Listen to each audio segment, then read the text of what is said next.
The fact is the city has been going through quite a journey of prosperity and success and growth based on some very firm foundations. Sometimes I need to color it for people because if you're on that journey with us, you often fail to recognize the significance of what's happening. So I often have to put it into both a regional and national context for our own people to understand the size of what's happening. So as an example, everybody's minds are focused on productivity. It's the big issue. Nationally, everybody recognizes the way we're not as competitive as our closest competitors like France, Germany, and America. But in the UK itself, it's a very mixed bag, and particularly in our area, where productivity is identified as a problem. So, for example, in the Devon districts, productivity is measured by gross value added by full-time equivalent. So at the moment, Torridge, which is the poorest performing, if you like, in terms of productivity, is measured at about 32,000. That's a year. The highest other Devon district is 42,000. The UK average is 54,000. The city's performance is 59,000 gross value added. In other words, the city is performing quite like an outlier relative to the rest of the region. So the city is driving growth, and it tends to drive that growth beyond the city confines. So our travel to work is becoming a bigger area. And in fact, at the moment, Exeter's travel to work area is the third strongest in the UK, if you look at our increase of daytime population. So outside of central of London, you've got Cambridge, and you've got Crawley, then you've got Exeter. So Exeter is pulling a lot of people into the city to work, and as a consequence, Exeter is increasingly driving that local and regional economy, and it's significant. So currently, £26 million worth of wages a week is going out to our other areas, and what we're seeing are wage levels increase. So for us at the moment, since the recession, real wages have grown back to pre-recession levels. And just to colour that in a regional context, the gap between Plymouth's wages now and Exeter's wages is £273 a month. So that's a significant issue if you're trying to find, in terms of affordability of housing as well. So there's a role that Exeter plays in that regional economy, which has been growing. And one of the key sort of drivers of that is our university. So our university at the moment is having an economic impact across the whole region of around 640 million a year. That has a big impact on the city. It generates about 420 million pounds worth of economic value to the city.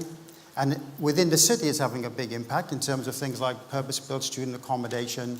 And it's very visible when you walk through the high street, the footfall, and the young demographic within the city.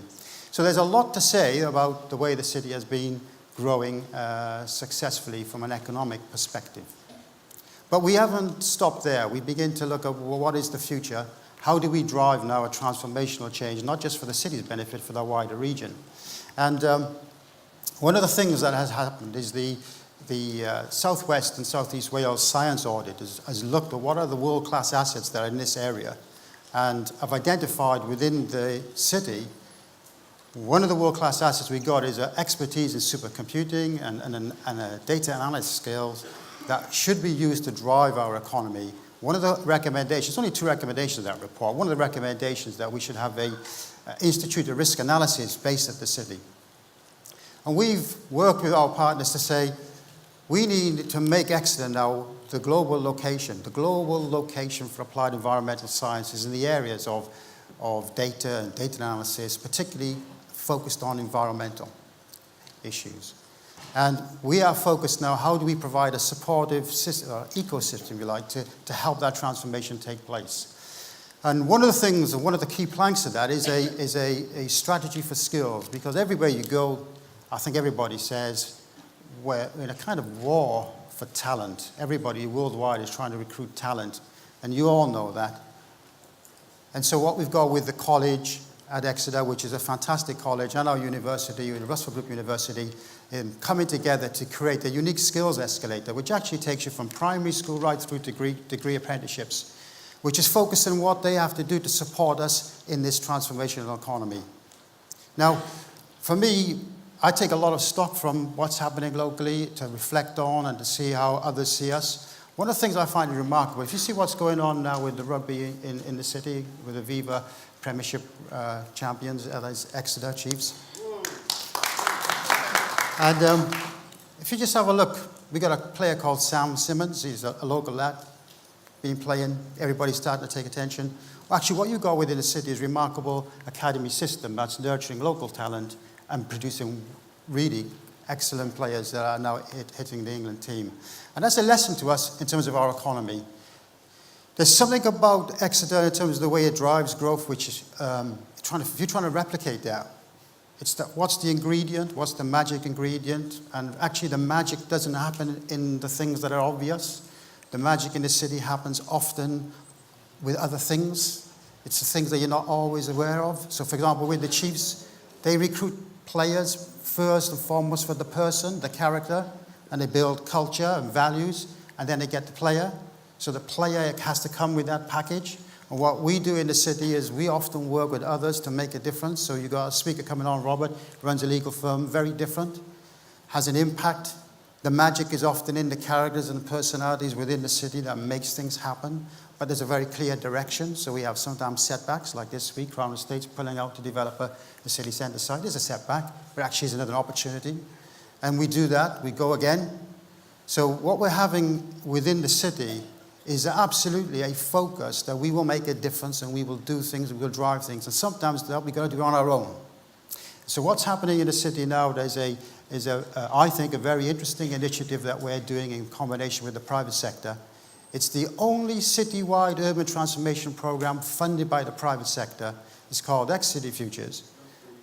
And we're working with them because we believe that the challenges that urban areas face are challenges which have global application, because the biggest trends in the world are globalization, digitization, and so forth. And we think in this city, by applying great innovation, by combining the best the private sector can bring with the drive and leadership that we can provide in the public sector, that we're capable of absolutely not only solving the problems we face as a city, which are then capable of being shared with others, but importantly, that will drive our economy. And in the city, it's particularly apt because we need to change the structure of our economy from one which is predominantly dependent on public sector to one which is far more dependent on the private sector, because it's the private sector will solve our infrastructure and investment problems.